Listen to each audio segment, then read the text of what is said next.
On behalf of Tautai Pacific, I would like to introduce our dear colleagues, Chermei and Adriana from CAS, Central Auckland Specialist School. Charmaine is a foundation member of our Takaoa group, which started as a collaboration with South Auckland RTLB, Pacifica, and Pacific Learning Support from Ministry. Chermei now works as an SLT at CAS with Adriana, who is an OT. And just as an aside, Brian and I have just finished our 10-week Zoom Ngangana Samoa lessons with Adriana, run by the Centre for Pacific Languages. So if anyone is interested in learning a Pacific language, please check out the website. Brian will send a link. Thanks, Brian. At our last Takaoa Fono in Term 3, we met at CAS, and Chermei and Adriana shared the innovative things that they're doing at their school. So over to you, Chermei and Adriana, and thank you for your time. Whakataitele, Rose, and Tautai Plus, and everyone, thank you for having us here today. Malo lava le soifua maua, malilangi e mama. Let us share our screen. Hopefully, let me have a look here. Is that showing on your end? Yes, showing. Looks great. How can I? Just have to present it. There we go. That should be working. Hey. Perfect. Yeah. Wonderful. Thank you for that wonderful introduction as well. We'll introduce ourselves a little bit more also shortly. And we're so grateful to Dr. Nafatali as well for her beautiful presentation before us. That was wonderful, very inspiring, and makes our job simpler too. She shared so much information. And so really what we'll be sharing today is a bit about the journey of the Samoan bilingual classroom in our school, in a specialist school environment, Manulele or Le Lumina'i. And although you see Adriana and myself here, we are just two people in a wonderful team. And but we feel grateful to be here and to share with you. Here we go. Okay, so we're just going to introduce ourselves first of all, just a little bit about ourselves so you know who we are. So tēnā koutou, heoi anoa he pepeha tēnei noko, ko poki mā te keo te monga, ko opunuku te awa, ko te tai o Rehua te moana, ko Ngāti van Nes te hapu, ko Tatiama me Ngāti Hamoa ngā iwi, no Puki a Ruhi o te wānui a Tiriwa Hau, ko Tamaki Makaura e kura mo te haki i mahi ana, ko Kai Whakaora Nanahau, ko Adriana Maria van Nes toko ingoa, o Lo'o e noa o Adriana, o A'u o le Samoa. Next page. Yeah. So just a little bit about who I am and where I came from. So it was only in, so my grandmother is Samoan and came in the 40s, I think it was in the 40s with my mum to New Zealand, and it's only this year in July that I've had an opportunity to actually visit Samoa and to reconnect with family members over there. So there's just a few little pictures about all of my ainga, and there's lots of them. So that side is from Motutua, Polo, and I was really lucky that at the time when I visited, my son was also over there doing some work in Palefomai. So that's my son at the bottom picture. I don't know if you can spot it, Not sure. That one. Yes, that one. Okay, let's go to the next page. So he picked up the culture a lot more easily than me. And this is a little bit more of my other side of the family, is the Aoinga from Lano and from by To'omuli and Sva'i.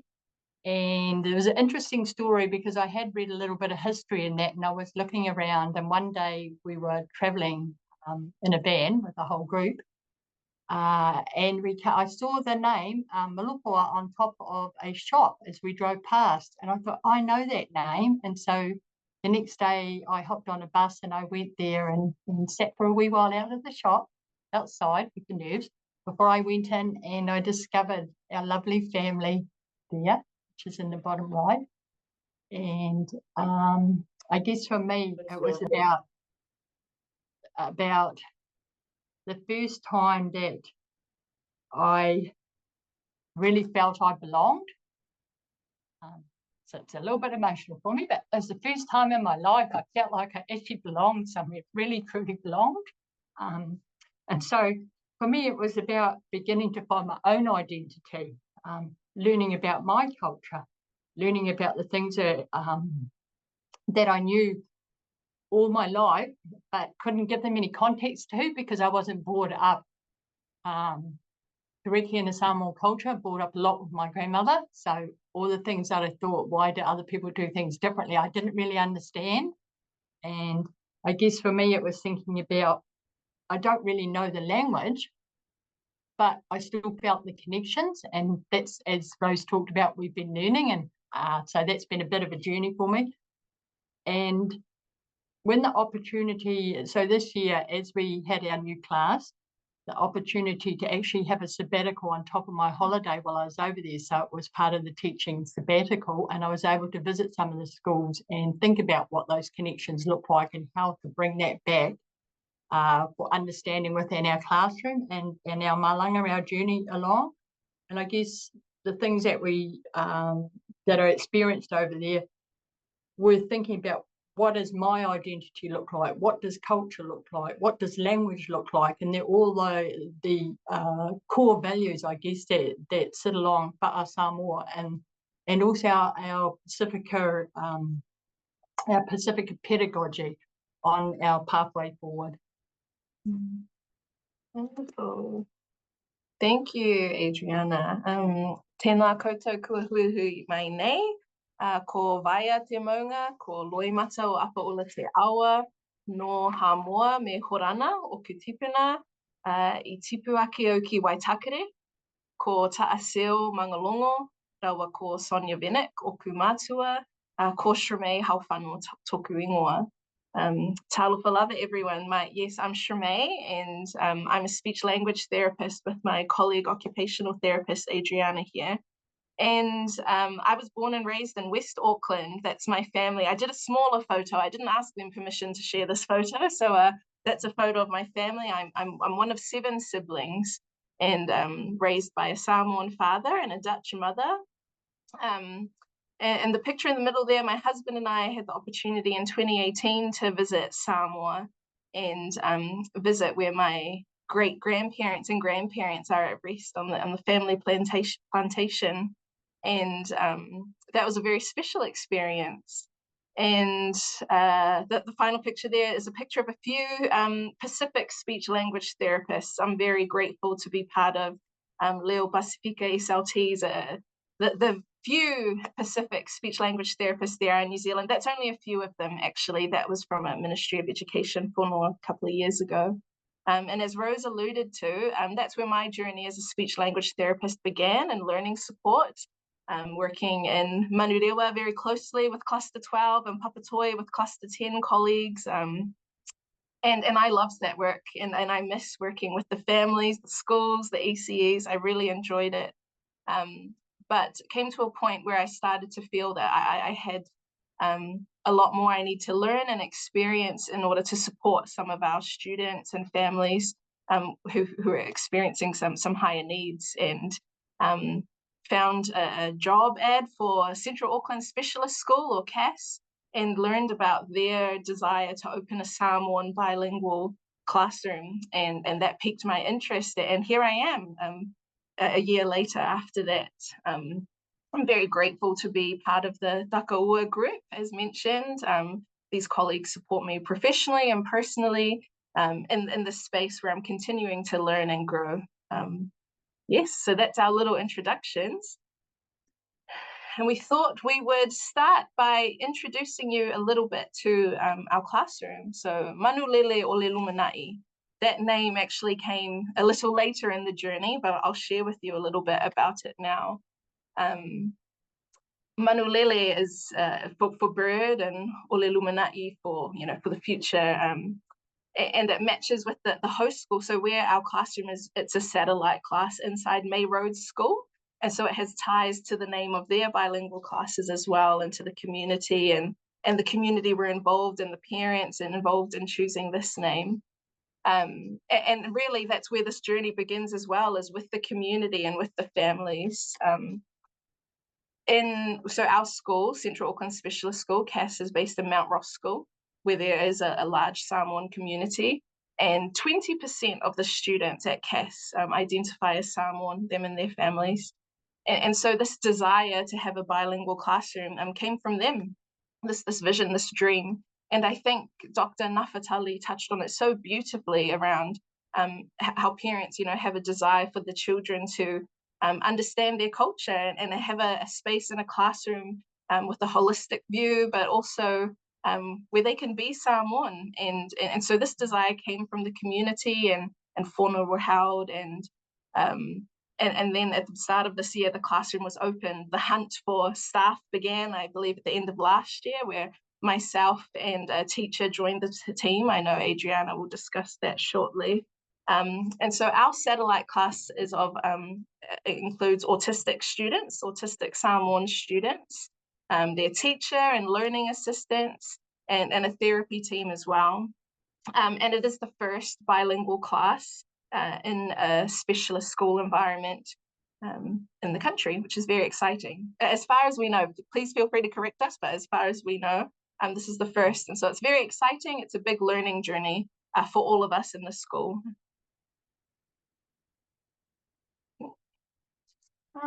So who are our people? So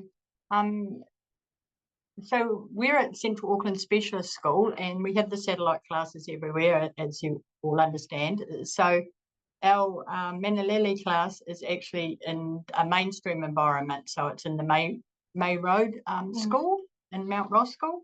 So that's where it sits, and there's actually 3 satellite classes at the moment there that fall under the CAS umbrella. I guess it was 2022, we talked about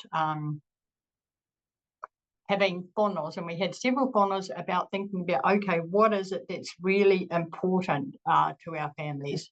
What do they want for their children? And so that was a thing that really sort of set us along a pathway, and it was quite a journey. And as we know, once someone's get eating and talking, it kind of doesn't stop. And so it was really good to gather all that information, all those perspectives, to see what is it going to look like for the way forward.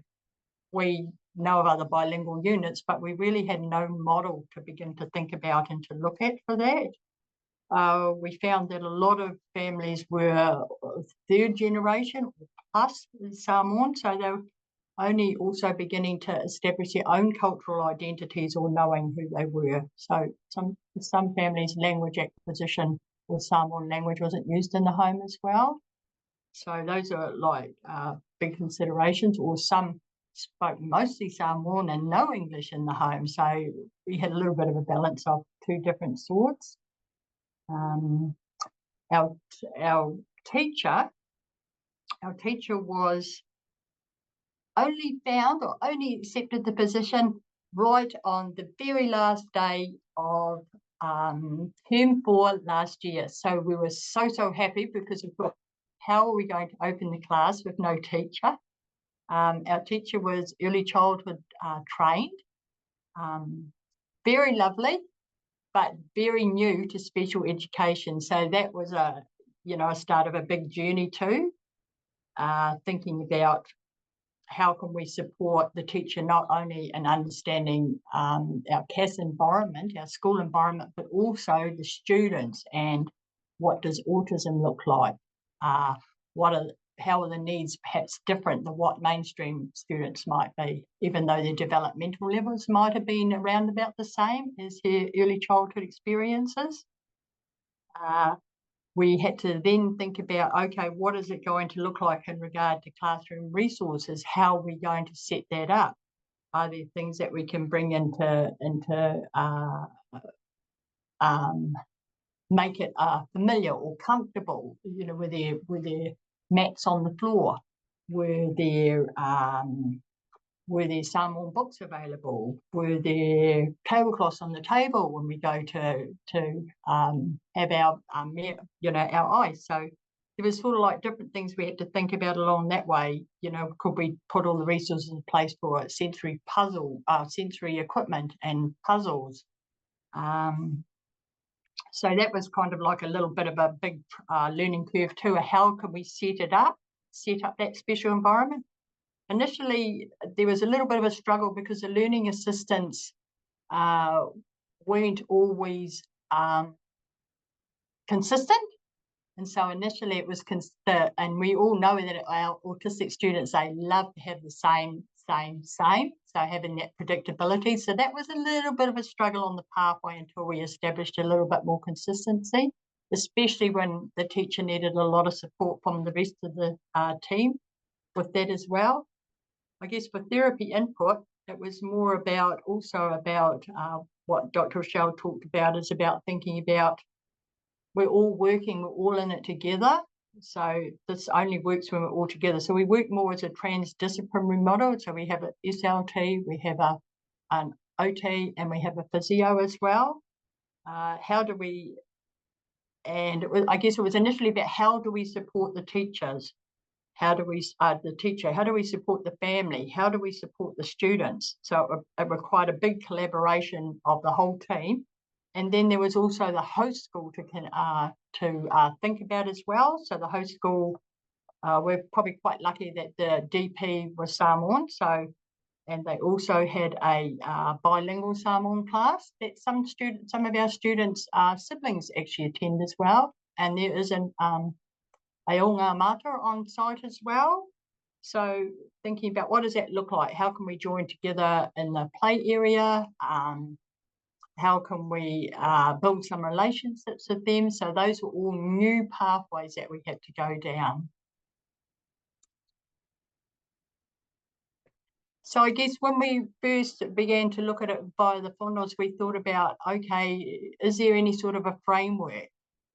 So Pepe Mea Mea was an early childhood framework that was in place. So we considered using that as a starting point for where we were initially. Next one. And so we developed this for the class. So this, in regards to the class, it was about thinking about our foundation or the floor, and those levels at the bottom were Topa Manino, which is our Samoan Indigenous knowledge. The Fa'a Sino Manga, which is their identity and spirituality and genealogy, and the Paipaianga, so the contextual factors that were there, and the relationship to the rest of the school. We talked about Whaiva Ole Fa'a Tufanga, the Samoan pedagogy, and the anga tosili, which is your values. They formed the foundation or the grounding framework to start with, and then there was the PO, so the PO coming up, which were the signature practices of the school, and the signature practices relating to the school are around your visual structures and routines, your irresistible invitations to learn, repetition with variety, being a reflective detective, and the process, not the product, and show the learning.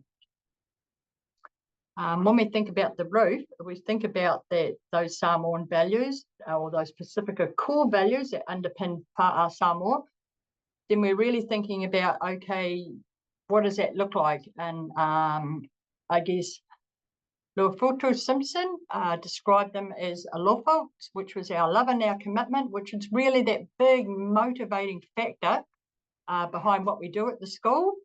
How are we supporting all our ainga? How are we supporting our students? Really, it's the centre of our practice, and often it's shown as our compassion and our care and our actions and what we do in our class. We had our tautua, which was a service, and our responsibilities. And we really want to serve our students and our and our children well as role models for them, just to assist them in reaching their potential, and the fa'a aloha loa for that respect and that service, that we have a huge influence on how we respond and engage to the student and to the ainga. So it was really crucial to have those in place to form relationships and bonds moving forward. That trust was a big factor that came into play for our families.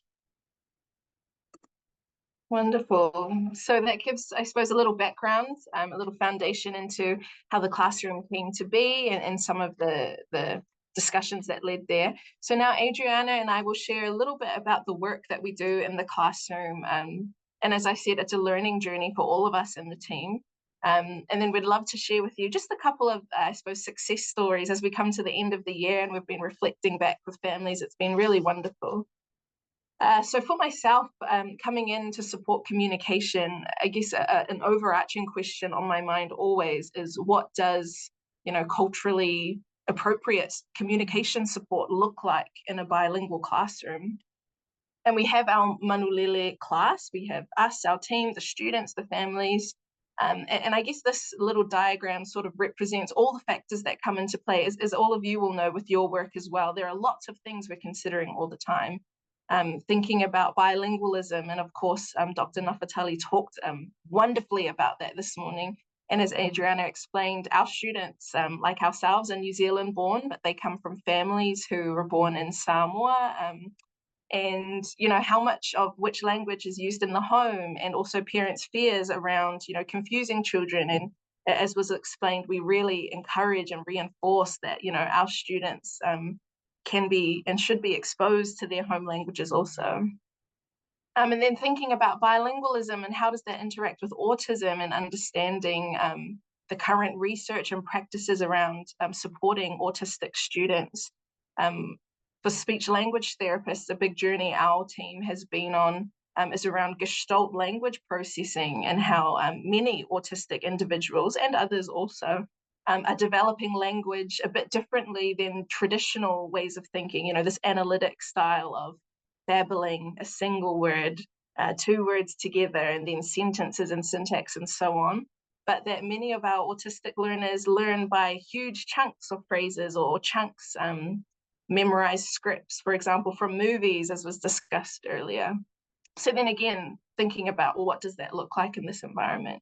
And as just was touched on, thinking about the Samoan culture in this classroom. And a question I often reflect on is, how do we know that this really is a Samoan classroom and not just a classroom where we're translating things from English into Samoan? And again, it's a journey that we all go through together and we reflect on. But what we talk about is that really the core thing is having those values. And that's not to say that other classrooms don't have alofa and, service and kindness, respect, but that our classroom couldn't be Samoan if it didn't have those things, which is why we're so grateful to have such a wonderful teacher, Suena, and her learning assistants who make sure the students and families feel those things. If I can share a quick anecdote, just yesterday we had a grandparent visiting the classroom for his grandchild, who he cares for, who'll be starting in the class next year, who is non-speaking at the moment. He doesn't use words to communicate at the moment. And so the teacher asked him, what do you expect from our classroom? What expectations do you have putting your grandchild into Manulele? And he said, I just want a place that understands him and understands us, and I know that he'll feel safe. And I thought that just captures it beautifully. It has to be more than just a class where we translate things between English and Samoan. And then finally, AAC I've got written there. That's a very, I suppose, speech language therapist acronym. Alternative and augmentative communication. So what do these alternative ways of communicating look like for our students? So I have some examples on our next slides. Maybe I'll click through now. I suppose AAC, or these alternative or these communication supports that we often use in our classrooms. Obviously, the majority of them are in English. That's what they've been created in. So when coming into this classroom, we had to think about, how do we implement visual structures and routines that we know will support our autistic students. So again, working with the teacher around creating timetables, which words did she feel comfortable with using in her classroom, and modeling to the students. Getting everyone set up with lanyard visuals. I don't have mine on me, but to help with transitions, to help with understanding. We started implementing little chat boards to encourage at different activities in the book corner, in the numeracy corner, in the art space, in the sensory space. Just having these visuals there to remind us and the adults around us to support communication in multiple ways. Oh, thank you. There's an example of the lanyards. But I should also emphasize that a huge focus at the start, knowing that some of the staff were new to working with autistic students or in a specialist environment, was focusing on just being responsive communicators and learning to read gestures and body language and getting to know the students that way, because that is a communication support, is being able to understand that and respond to that. So sorry, we'll go on. So here's another example, I suppose, of some AAC that as a team we've been working on.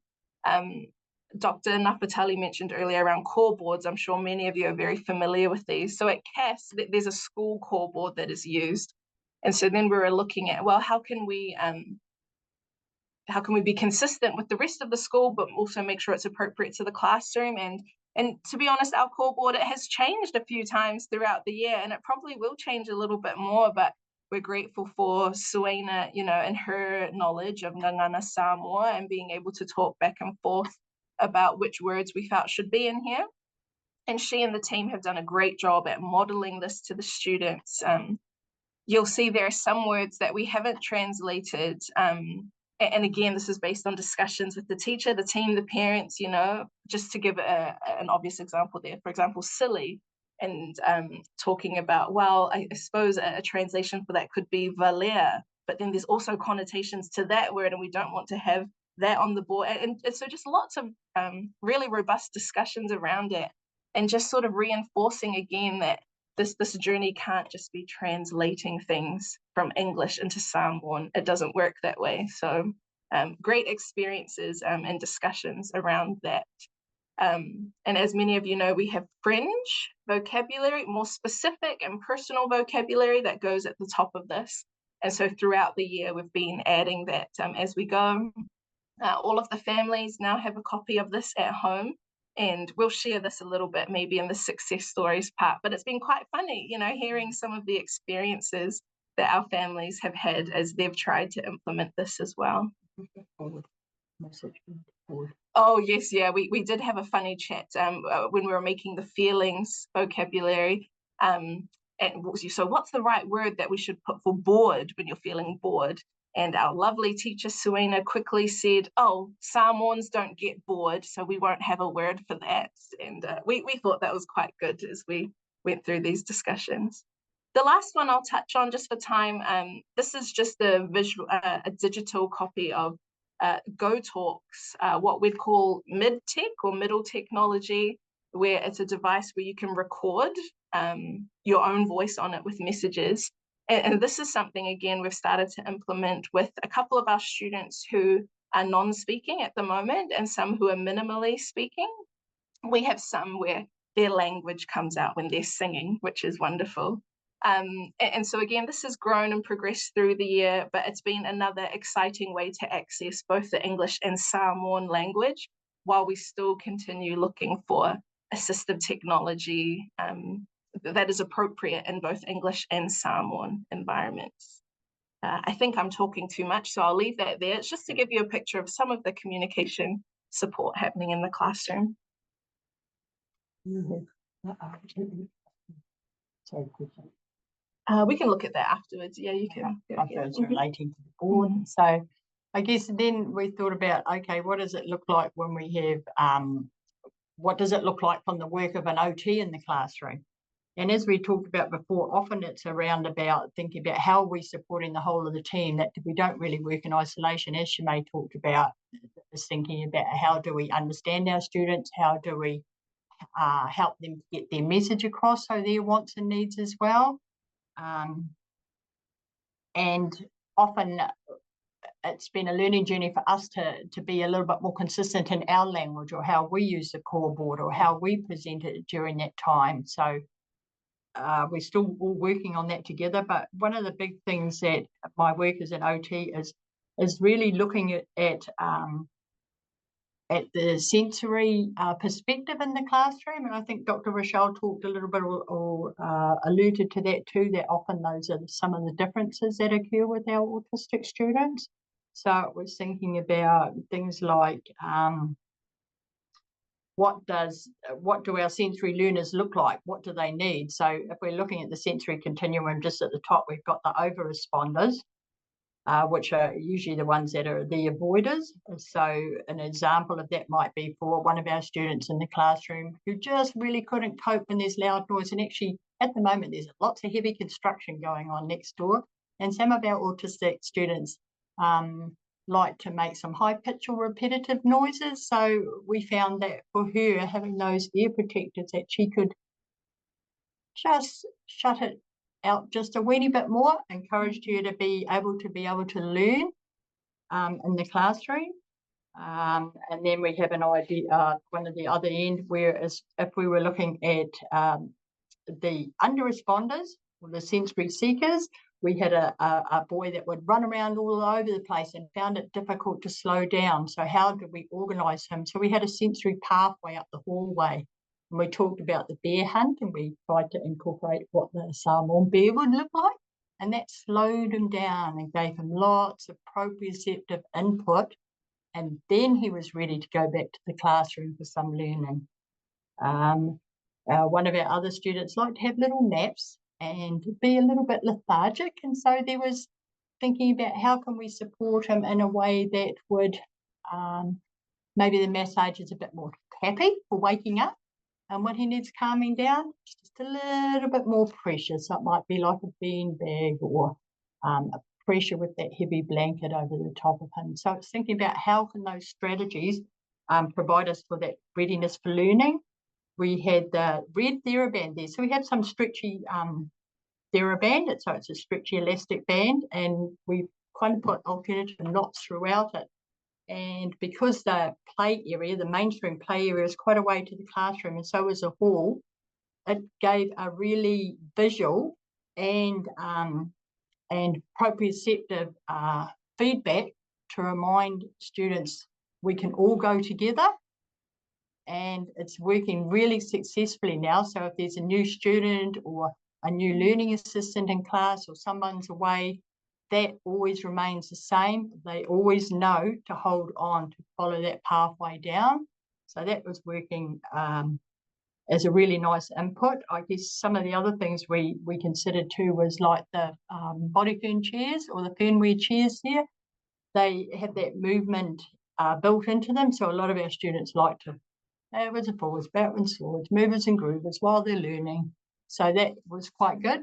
And then the beanbag also gave them a secure, comfortable environment, perhaps when they were in their learning corner for their reading. So that was sort of another one that sort of supported them in that aspect.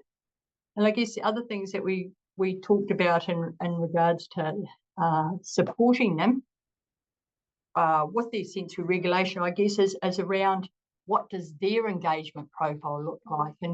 And as our previous wonderful doctor talked about before, we talked about what engages them. So what does a happiness checklist look like for our students? What is it, the things that they really like, and the things maybe I need a little bit more support with? How do we play? So learning to play, and the teacher does that on a really lovely level. It's getting right down to the student's level. So it's thinking and maintaining some eye contact with some of those students just to help them a little bit more. So some of those things that we talk about, not walking in front of each other or behind each other. So everything kind of rolls in together. And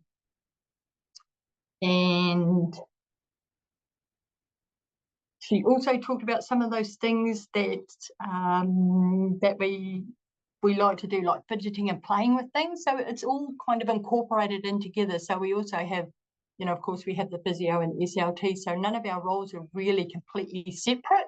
They all work alongside each other. Wonderful.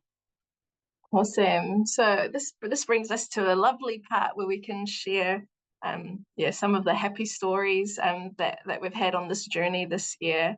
One of the first ones being there that we were able to have the grand opening of the classroom, as Adriana mentioned earlier, because there was new staff and there was weather events early in the year. You know, it did happen a little bit later in the year, but it was wonderful. The community was there. We had a grandfather in the school who's a reverend, being able to lead the proceedings.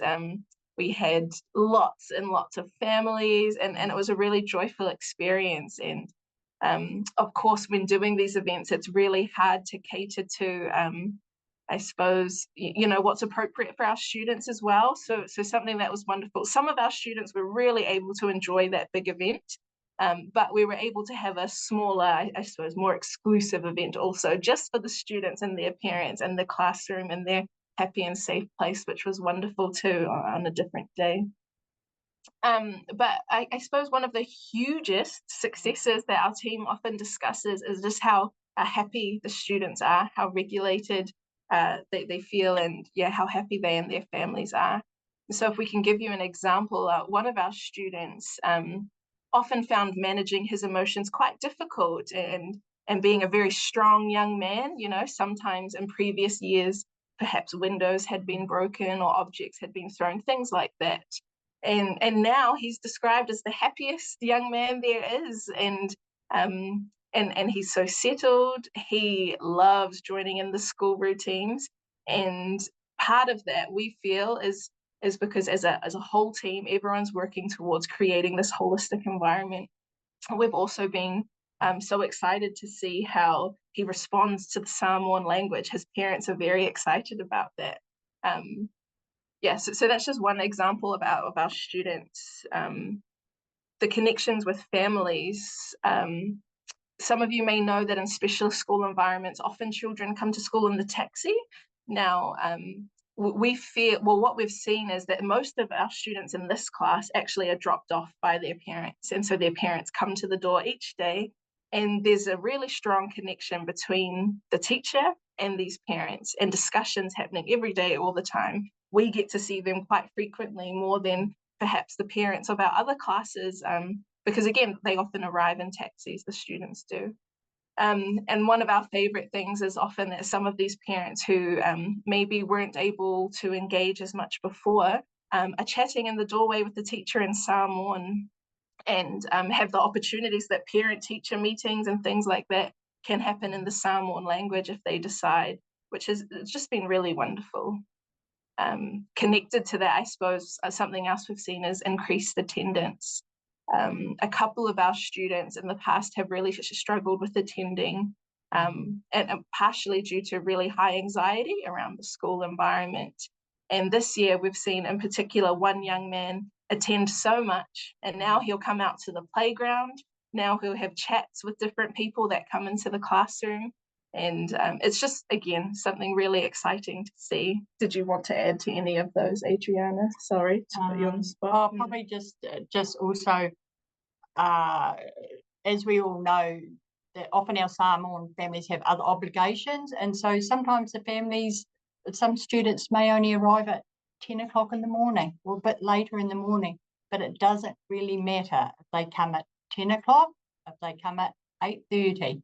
They're still invited into the classroom environment and made welcome and part of the class at that time. And I think that's really helped form those connections with that increased attendance with some of the students that may have only been coming once a week, is that there's no expectations, although we'd like them to be a little bit there longer during the day. There's no expectations that don't come to school if you're going to be really late. So it's been really good to see that those families are now participating a lot more. And even one of the dads was not even talking when he came. Basically, he was so shy, he wouldn't even say a word. Now he comes out and he comes into the unit, and he not only converses a little bit with English as well, but he's also talking more Samoan with the teacher, and it's been able to form that trusting relationship that's made such a bond and such a difference to the students in the classroom. As an SLT, I'm sure many of us as well agree that one of the most exciting things is the increase in communication that we've seen, and particularly the students using more of that ngangana Samoa at home. So to give you an example of a student who's taken his core board home with him, and his family have been using that with him. His mum shared one weekend that at a family event, she was encouraging him to sit down at the table, and that he just wasn't responding to her. And then she said, suddenly he looked at me and he said, "Nofo I lalo," and then he sat down. And she said that was the first Samoan phrase she'd ever heard him say, ever. And it was very exciting, because of course all the family are around. And then of course using the core board with him at home, she's seeing how he's using both English and Samoan. And again, it's just lovely being able to hear from the parents that the things they were hoping to see, that they're able to see. We have another student who I think I mentioned earlier, she loves to sing and sing and sing. So she sings songs in English and now in Samoan. But something else she now does at home is that she says the prayer before the food. And the family have again reported, oh, that's not something we were doing before, but we all do it now with her. And it's just very exciting.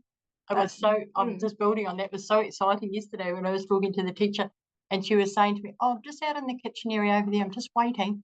And the students were sitting at the table waiting with their lunch, and they were beginning to say that independently without any adults around. It was like, wow. Yeah, I think it just brings us so much joy when we see the parents and families' joy, but especially that the students themselves seem to understand the power of communication, and that they know they're being respected, whether they're using their core board, their gestures, their face, or spoken words. They know that all of us, the whole team, the class team and their families, are respecting what they're trying to communicate, which is exciting. Yesterday it was exciting too, because one of the students thought, oh, well, I need to get my message across. I've finished my lunch now and I'd like to go to the playground. So there happened to be some go talks. So voice output on the wall. Two of them, well, it was one press, two press, one press, two press. I'm going to get my double message across. Which before she never would have, she just would have gone straight out of the classroom and not asked or let you know what was happening next. But this time she was actually asking, I want to go to the playground now. I suppose one of the last ones there is, the connection with the host schools, Mainstream, May Road, have been wonderful. And our students, they're not just part of CAS, they're part of May Road. And I just touch on that briefly, but it really is so important and wonderful how they invite us and our students to be a part of their school and their school events. And as Adriana mentioned, their students and our students are family members. So it's just great how well that now that unit has often become an example to our other satellite classes of how well that relationship can look. Or can I play with such and such? Some of the mainstream students go, oh, can I play with such and such? And they'll see us using the core board or the visuals. And so I think last time we were down there, we gave them the core board. Oh, it's okay if you ask like this. They'll understand what you want to play next. And so it's about sharing some of the strategies that we've learned to use with the students to understand as well with the wider community, the wider school community. And as we all know, our young learners perhaps learn a lot quicker than we do, or I do. So that was very encouraging as well. Yeah, wonderful. So for our last couple of minutes, we'll just touch on, obviously there's next steps, some future directions, things we want to keep growing. So we talked about next year opening another class. So we've got this class that's going up, but we want the next junior class to be coming in. And so that's the plan for next year. Is to open a new class and to have that new class side by side with our current teacher, with Suina, and there'll be an adjoining kitchen in between. So there'll be a very supportive role with our current teacher and the new one coming in, and links to be able to share or to have some joint teaching. and curriculum sharing together. So as our lovely Chermei said before, the hunt for a new teacher. So if anyone is particularly interested, there is an advertisement in the Gazette, and we'd really love it.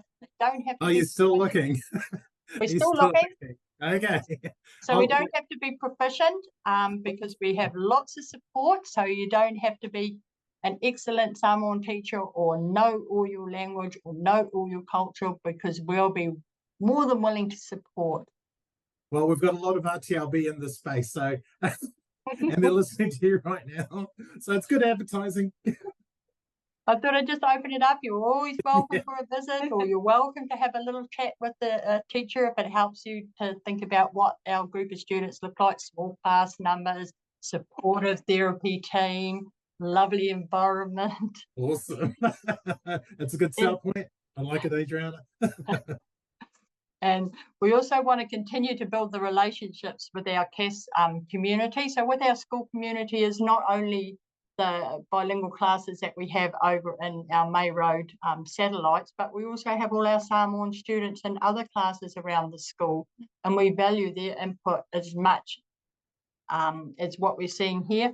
And what we're also finding is that it rolls over into what it looks like for our other Pacifica families. So we're able to share some of the strategies and things that might work for our class, or some of the other teachers, some of the other therapists, some of the other CAS teams.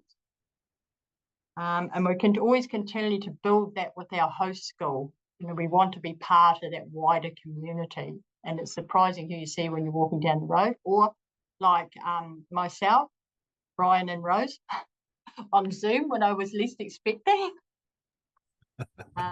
You're all good. All good. We'd like to explore a bit more. Probably when we look at how far, as Chermei said, how far the languages come, initially we didn't really do a pre-test, so we're sort of going back now. Do you want to talk a little bit more about the pre-post? Yeah, I suppose it's something we've reflected on is, it would have been great to have a little bit more sort of pre and post data that we could compare. I mean, what's wonderful is we have a lot of anecdotal, knowledge that we can speak to now, but it's giving us future directions for next year and for our future classes as we continue to have more classes. So how can we make sure that we're really tracking and understanding how much the bilingual classroom environment is impacting their language development. And same with exploring the communication tools. That's again something that we will continue to explore and finding what is appropriate in this environment and best for our students. Brian's just posted a link up too, so if anyone's interested in having a look at that link, please have a look. Oh, cool. And I guess that kind of leads on to our next areas, but the one of the other areas that we'd really like to have a bit more think about is that Samoans are naturally drawn to the creative arts. They like to use their hands, they like to paint, they like to draw, they like to dance, they like to sing, they like to play. So how is it that we can extend and grow those motivators and those interests and those talents and the way forward?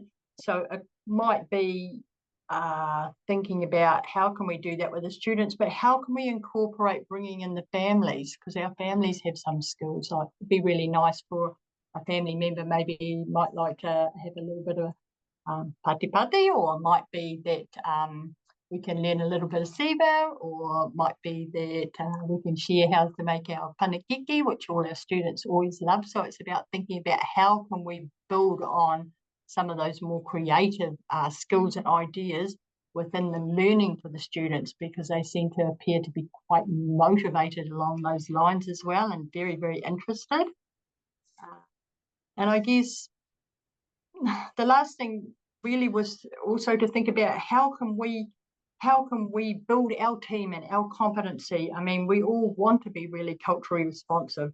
We want to be really competent. We want to improve all the outcomes for our Pacifica learners.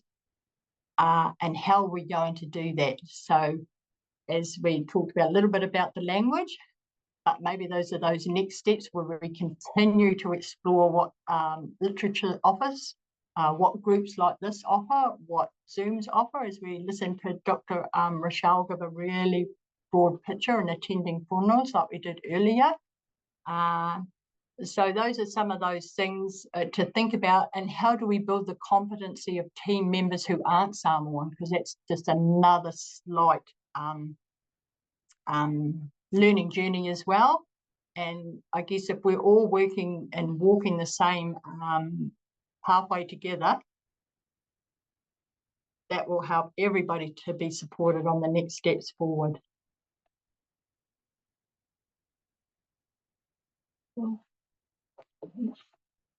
Thank you, everyone. Did you want to? Great. Thank you very much, everyone. We're grateful for this time that you've given us. I'm not sure if you still wanted time for questions or anything like that, but we're happy to share our emails, or yeah, we're just really grateful to be here with all of you, and we're grateful for your time. Thanks, Chermei. Thanks, Adriana. I'm just gonna check with Brian. Brian, do we have time for questions? Because I'm looking at the time; it's 11:45. Up to you, mate. No worries. Okay, I'll ask this one question, guys. It's actually from Kathy from Cluster 12. She's just wondering, in what ways are you in communication or sharing resources with other Nganga Samoa classes across the motu?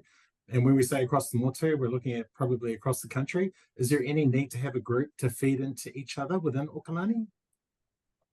Oh, that's awesome. That's a great thought. Yeah, I think that's wonderful. I mean, at the moment, I know a lot of our connections have been with May Road School, you know, and their classes there. But I think exactly, I mean, it's wonderful. The more that we can connect and share and learn from one another and help one another, I think you're right. That should be a future direction too.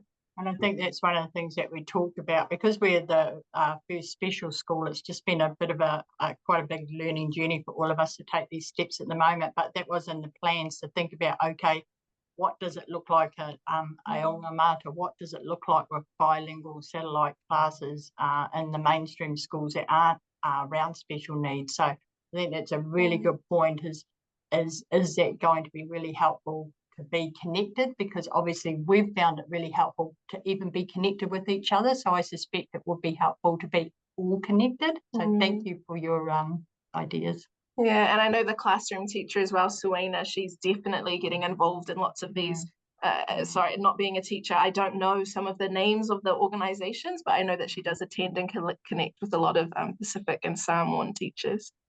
I think the resources you shared are actually quite helpful. A lot of them are asking whether they can have access to this resource, or is it actually copyrighted? I just want to know, is it free to share or copyrighted that they have to go and purchase? Yeah, boards on their own. I'm sure that we're able to share some of this. I mean, I'll check with the therapy team, but I mean, it's been made by us. And I suppose that will be the other thing, is that there may be some things on there that other teachers maybe wouldn't use in their classroom. They might have different terminology and so on, but I'm sure that that's fine for us to explore and talk with people. Yeah. And sometimes it's just good to provide just a little bit of that template so that you can begin to take those steps yourself. You know, we always take those examples and then we add our own little piece to it to suit our learning environment. Of course, in order to get into a special school, do they need ORS funding? Yeah, that's probably one of the big questions that a lot of us are having at the moment. Funding is important. And Lucia actually asks whether in your core board, do you have the whali'i up there? Oh, angry? Yeah, so we do have a range of emotions on that board. I'm trying to think now if that's the exact word. My core board's down in my office, but there's definitely an angry emotion on there that possibly could be the word that we have on there. I can't remember. No, I think we've got ita on there. But, awesome. Chermei, Adriana, thank you so much. I'm going to hand it over to Rose to do the formal thank yous. Brian's giving me that look, and I can feel his presence saying, hurry up, hurry up, hurry up. They tried. Bawhetai tele lava, Chermei and Adriana, for sharing and taking the time out to give us more information about this groundbreaking work that you're part of. What's really important is that you're sharing, you've said that it's a journey, and we can hear that there is that continuous reflection and learning, and that seeing the support and the adaptations that you're putting into Manulele or Lumina'i. And it was really great to hear all the success stories that you're sharing, and we can see and hear the difference that it's making to our families. You've highlighted the importance of placing the learner at the centre and listening to our Samoan ainga in their request for a Samoan bilingual learning environment. And it's great to hear that it's been expanded and that Adriana's put in a little plug for a new teacher. And really important how we can see that it's working together, the staff and bringing in the community. So we've really been inspired by your commitment to our Pacific autistic learners and hope this model can be extended throughout Aotearoa and perhaps even in other Pacific languages as well. So again, whawhetai tele lava. So tele lava, thank you all.